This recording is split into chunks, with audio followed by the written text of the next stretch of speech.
UP में मुस्लिम वोटों के आज की तारीख में कई दावेदार हैं और बड़े दावेदार हैं। 403 में से 140-42 सीटों पर माना जाता है कि मुस्लिम वोटरों का प्रभाव है। अगर आप मुझसे पूछे कि आज की तारीख में बीजेपी के सामने चुनौती क्या है 2027 में, तो मैं कहूंगा जेनजी चुनौती भी है और अपॉर्चुनिटी भी है। आज की तारीख में जिस तरह से वोट बैंक पॉलिटिक्स हो रही है, उसमें बीजेपी को एक संगठन की तरह, एक पार्टी की तरह सिर्फ देखना ठीक नहीं है। कल तक जो नेता अपनी जाति विशेष पहचान के साथ आगे आते थे, उसी में वो फक्र महसूस करते, कहते थे कि हमको ही बोलिए ये बात। आज वो धीरे धीरे उसको मिटा रहे हैं, कह रहे कि इसकी जिक्र मत कीजिए, हम पूरे समुदाय के नेता हैं। केशव प्रसाद मौर्य अपना काम कर रहे हैं, योगी आदित्यनाथ अपना काम कर रहे हैं, ब्रजेश पाठक अपना काम कर रहे हैं, संघ अपना काम कर रहा है, और समाजवादी पार्टी के नेता हों या आजाद समाज पार्टी के नेता हों या AIMIM के असदुद्दीन ओवैसी हों, मायावती जी हों, सब अपने अपने तरीके से 2027 को कैसे साधा जाए, इस हिसाब से एक एक कदम आगे बढ़ा रहे हैं। नमस्ते, यूपी टॉक में आपका फिर से स्वागत है। मेरा नाम नरेश कोश्यारी है। उत्तर प्रदेश विधानसभा चुनाव अभी कुछ दिनों बाद होंगे, कुछ महीनों बाद होंगे, लेकिन उससे पहले उत्तर प्रदेश में हिंदू मुस्लिम की राजनीति एक बार फिर से शुरू हो गई है। और ये राजनीति शुरू हुई है उत्तर प्रदेश के उप मुख्यमंत्री केशव प्रसाद मौर्य के एक बयान से, जो उन्होंने मदरसे को लेकर बयान दिया।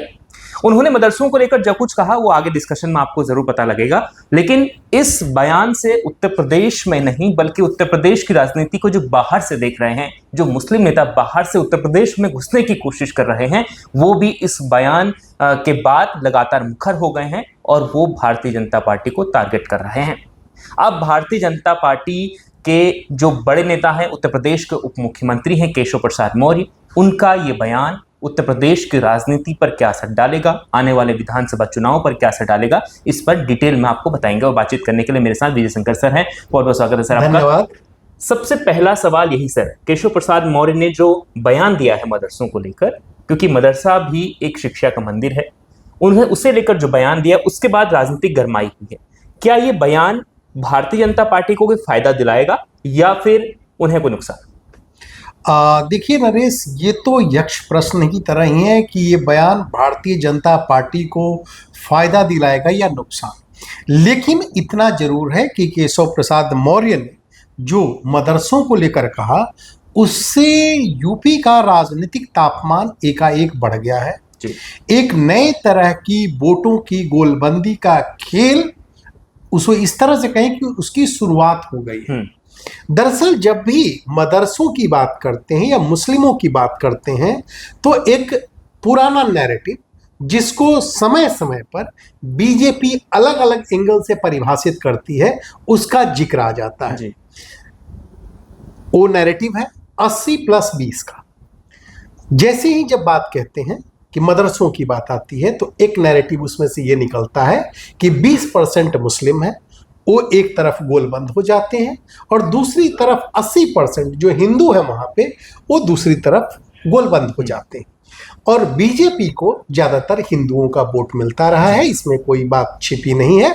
और मुस्लिम वोट एक तरह से विपक्ष के खाते में, विपक्ष में मतलब खास करके कभी समाजवादी पार्टी, तो कभी कांग्रेस, कभी BSP, तो अब तो चंद्रशेखर आजाद भी उस वोट में दावेदार हैं। और इसके साथ ही ओवैसी को भी उत्तर प्रदेश की सियासी जमीन पर एक संभावना दिखती है।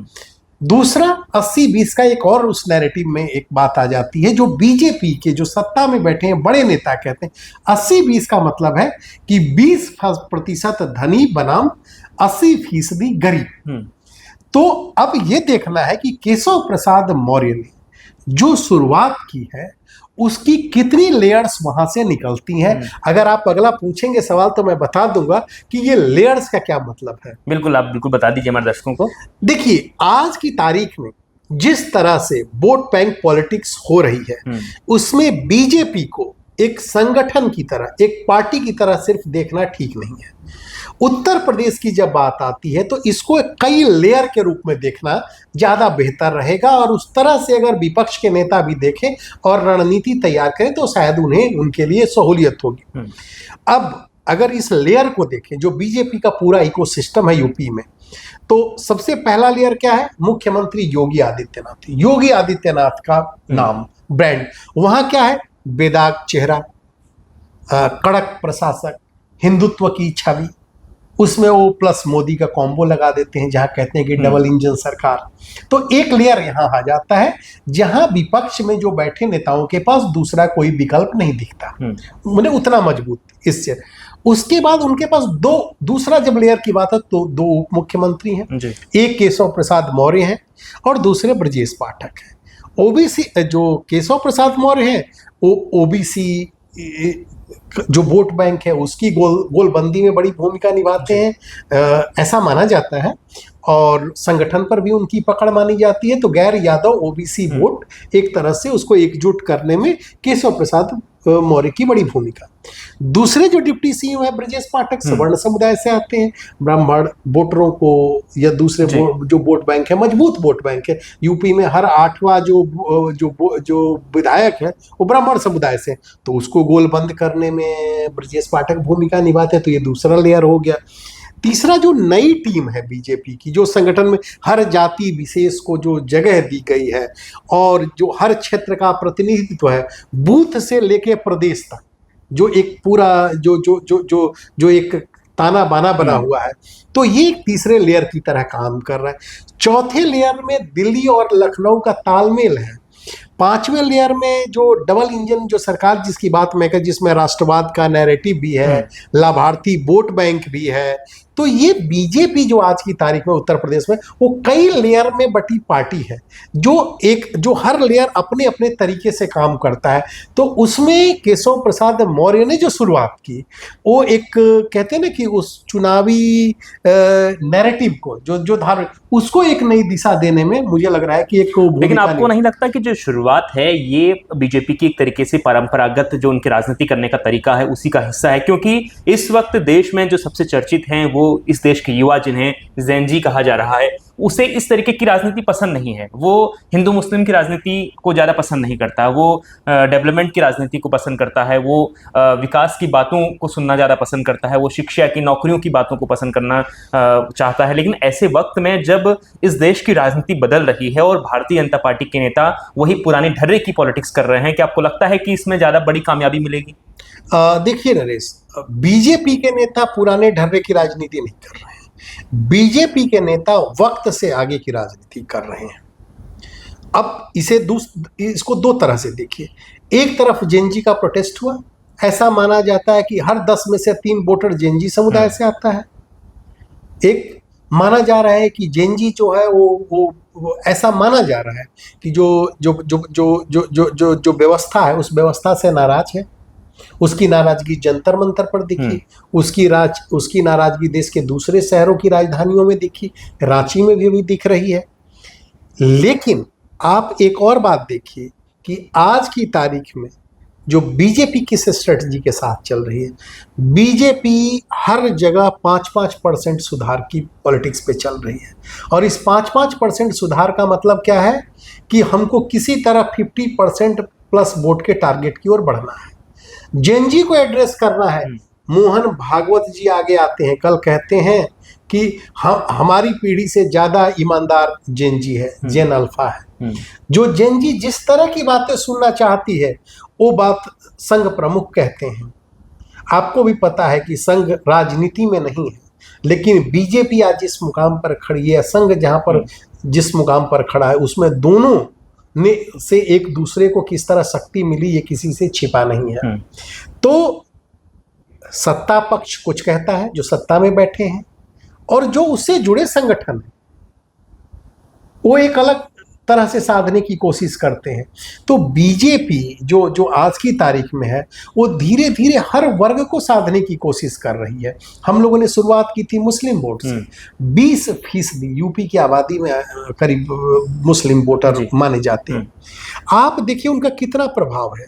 403 में से 140-42 सीटों पर माना जाता है कि मुस्लिम वोटरों का प्रभाव है। तो मैं एक आंकड़ा देख रहा था, तो उसके मुताबिक 30% से अधिक आबादी वाले 30% से अधिक मुस्लिम जो है वो ऐसी जो सीटें हैं करीब 73 सीटें हैं, और 20 से 30% मुस्लिम आबादी वाली करीब 70 सीटें। तो लेकिन आज की तारीख में जो केमिस्ट्री जिस तरह से काम करती है जो चुनाव में, वहां पे कितने मुस्लिम विधायक हैं यूपी विधानसभा? 403 में से 34, उसमें भी समाजवादी पार्टी के खाते में सबसे ज्यादा है 31। बीजेपी से कोई नहीं है, बीजेपी से बहुत कम मुस्लिम उम्मीदवारों को टिकट भी मिलता है। लेकिन इन तमाम चीजों के बावजूद ऐसा तो है नहीं कि मुस्लिम समुदाय बीजेपी को वोट नहीं दे रहा है। अगर बीजेपी को वोट नहीं दे रहा है तो मुस्लिम बहुल सीट क्षेत्रों में भी बीजेपी उम्मीदवार जीत कैसे रही, ये भी एक रिसर्च का विषय है। और रिसर्च का क्या विषय है, उसमें जो योगी आदित्यनाथ ने जो एक योजनाएं चलाई हैं, जिस तरह से जो उन्होंने एक जो लाभार्थियों का फायदा मिला है, उसमें से लग रहा है कि एक बड़ा वर्ग चुपचाप कमल छाप पर निशान अपना ईवीएम पर बटन दबाता है। अगर आप मुझसे पूछे कि आज की तारीख में बीजेपी के सामने चुनौती क्या है 2027 में, तो मैं कहूंगा जेएनजी चुनौती भी है और अपॉर्चुनिटी भी है। अब इसको बीजेपी अपने पक्ष में ले आ पाती है या समाजवादी पार्टी या दूसरी पार्टियां, ये उनके ऊपर निर्भर करता है। अभी इसमें इन तमाम सवालों के बीच में एक, क्योंकि योगी आदित्यनाथ को हम पिछले कई समय से उनका जो राजनीति करने का स्टाइल है, जब से वो मुख्यमंत्री बने हैं, तो वो मुसलमानों पर भी अगर कुछ टीका टिप्पणी करते हैं तो वो इतिहास की बात करते हैं। वो कहते हैं कि इतिहास में जो चीज हुई है वो इस वर्तमान में इस वक्त वो दोहराई नहीं जा सकती। वो लगातार उस तरीके बात करते हैं, और वहीं पर वो अपने जो उनके गोरखपुर में जो उनकी व्यवस्था जो उन्होंने बनाई है, वहाँ मुस्लिमों को भी फायदा मिलता है, हिंदुओं को भी फायदा मिलता है। जो उनकी योजना है उसमें सभी वर्गों को फायदा मिल रहा है। लेकिन इस वक्त योगी आदित्यनाथ पर्टिकुलर यूपी के मुसलमानों को जो इस वक्त हैं, उन्हें जिस तरीके से केशव प्रसाद मौर्य ने जो टिप्पणी की, उस प्रकार की टिप्पणी करते हुए नजर नहीं आते हैं। वो बहुत सटीक तरीके से बात करते हैं, इतिहास की बात करते हैं कि वर्तमान में इतिहास नहीं दोहराया जाएगा, वो ऐसी बातें करते हैं। आपको लगता है कि केशव प्रसाद मौर्य थोड़ा लीक से हटके उन्होंने ये बयान दिया? और लीक से हटके तो मैं नहीं कहूंगा, नेता बहुत सोच समझ के बोलता है कभी भी। योगी आदित्यनाथ जी की जो छवि बनी है पिछले 9 साल में मुख्यमंत्री बनने के बाद, तो उन्होंने अपने आप को इस तरह से प्रोजेक्ट किया है कि मेरी नज़रों मतलब सरकार की नज़रों में हर कोई बराबर है, और संविधान की भावना भी यही कहती है। और वो जो गिरवा वस्त्र धारण करते हैं उसमें भी कोई जाति धर्म से ऊपर होता है, जाति से ऊपर, जाति नहीं होती सन्यासी की, वो समाज के लिए काम करता है। तो उन्होंने जो एक नई दिशा दी है, जो रास्ता दिया है, वो यही बताते हैं या संदेश देने की कि कानून के हिसाब से, नियमों के हिसाब से जिसको जो है हक है, जिसको जो अपने सुरक्षा संरक्षण जो भी चाहिए वो सरकार देगी। और यही वो कई बार जब योजनाओं के लाभार्थियों की बात आती है तो उसमें जब कोई मतलब ऐसे तो ओपन रिपोर्ट नहीं है, लेकिन लाभार्थियों में एक बड़ा वर्ग, अगर प्रोपोर्शनेट अगर आप देखें तो मुस्लिम समुदाय जितना भी यूपी उसमें बड़ा जो हिस्सा है उस लाभार्थी वर्ग में मुस्लिम समुदाय से भी आता है। तो जो हम लोग कह रहे हैं कि चुनाव में कहीं कुछ और जाती है बातें, वो एक वोटरों की गोलबंदी के लिए और कई और दूसरी चीज़ें होती है, लेकिन हकीकत में कुछ और होती है। जब आप मुख्यमंत्री की कुर्सी पर हों या उप मुख्यमंत्री की कुर्सी पर हों या आप मंत्री होते हो तो आपकी एक दृष्टि दूसरी होती है। और जब आप एक राजनेता के रूप में भीड़ के सामने वोट मांगने जाते हैं, मीडिया के कैमरों के जरिए अगर आप दूसरों तक मैसेज देने, तब आप एक दूसरे रोल में रहते हैं। तो मुझे लग रहा है कि केशव प्रसाद मौर्य अपना काम कर रहे हैं, योगी आदित्यनाथ अपना काम कर रहे हैं, ब्रजेश पाठक अपना काम कर रहे हैं, संघ अपना काम कर रहा है, और समाजवादी पार्टी के नेता हों या आजाद समाज पार्टी के नेता हों या AIMIM के असदुद्दीन ओवैसी हों, मायावती जी हों, सब अपने अपने तरीके से 2027 को कैसे साधा जाए इस हिसाब से एक एक कदम आगे बढ़ा रहे हैं। अब जनता भी देख रही है, कि वो उनकी केमिस्ट्री क्या है, किसको वोट दिया जाए। आपने कल ही एक पार्टी के राष्ट्रीय प्रवक्ता से बात की, वो दावेदारी कर रहे थे कि मुख्यमंत्री पद के अगले दावेदार उनके नेता ही हैं, और अगर बीजेपी को कोई चुनौती दे सकता है तो उनके नेता ही दे सकते हैं। तो ऐसे दावे राजनीतिक में चुनावी मौसम में बहुत सामान्य सी बात है, और हर नेता अपने अपने तरीके से अपना विस्तार करता है दायरे का। कल तक जो नेता अपनी जाति विशेष पहचान के साथ आगे आते थे उसी में वो फक्र महसूस कहते थे कि हमको ही बोलिए ये बात। आज वो धीरे धीरे उसको मिटा रहे हैं, कह रहे कि इसकी जिक्र मत कीजिए, हम पूरे समुदाय के नेता हैं। तो बेसिकली ये दायरे के विस्तार वाली राजनीति है।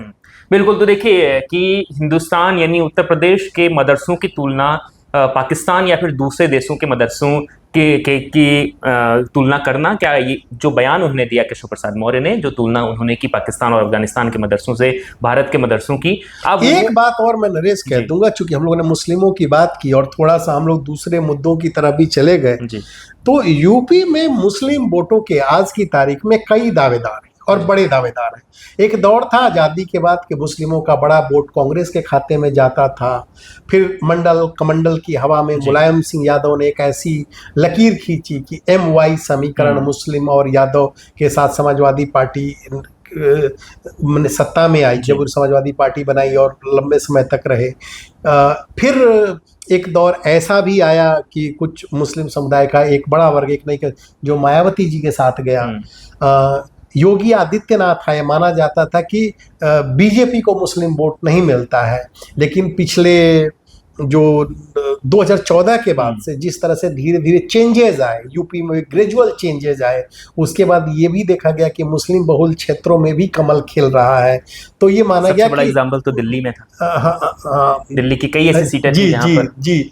तो उस तरह रामपुर में भी, अगर आप रामपुर का भी अगर देखा तो एक ये धीरे धीरे बदला। तो बीजेपी ने उस दायरे को भी बदला कि मुस्लिम वोट भी धीरे धीरे आ रहा है। लेकिन जब 2027 की बात हम लोग करेंगे कि मुस्लिम वोट किधर जाएगा, तो मुस्लिम वोट में जो मुझे लग रहा है कि मैं की बात कर रहा हूं, समाजवादी पार्टी और कांग्रेस के बीच अलायंस होता है, तो अब इस अलायंस को तय करना है कि मुस्लिम वोट को अपने पास बनाए खींचने के लिए, चुंबक लगाने के लिए किस स्ट्रेटजी के साथ ऐसे चलना है कि सारा उसी के खाते में आए। दूसरा, बीजेपी को यह देखना है कि ऐसी कौन सा रास्ता निकाला जाए कि मुस्लिम वोट जो पिछले चुनाव में मिला है उनके साथ है, उनसे छिटक के दूसरी ओर ना जाए या उनके पास ही रहे। ये भी देखना होगा कि जैसा चंद्रशेखर दावा करे कि हम अकेले चुनाव में लड़ेंगे, अकेले ही चुनाव में 403 सीटों पर उम्मीदवार देंगे, तो वो मुस्लिम वोट को पश्चिमी यूपी में कितना अपने पाले में खींच पाते हैं। तो आपने जो दूसरे भी कई मुस्लिम बहुल जो सीटें हैं जिधर मायावती जी भी तैयारी कर रही हैं, क्या मुस्लिम वोट बैंक को अपनी ओर खींच पाती हैं? ओवैसी जो 100 सीट पर चुनाव लड़ने की बात कर रहे हैं यूपी में, या 200 की बात, उनके अलग अलग समय पर अलग अलग दावे उनकी पार्टी के नेताओं की ओर से आते हैं, तो क्या वो भी मुस्लिम वोट का कुछ हिस्सा खींच पाते हैं? तो इस बार मुझे यूपी के मुस्लिम वोट बैंक में कई दावेदार और मजबूत दावेदार दिख रहे हैं।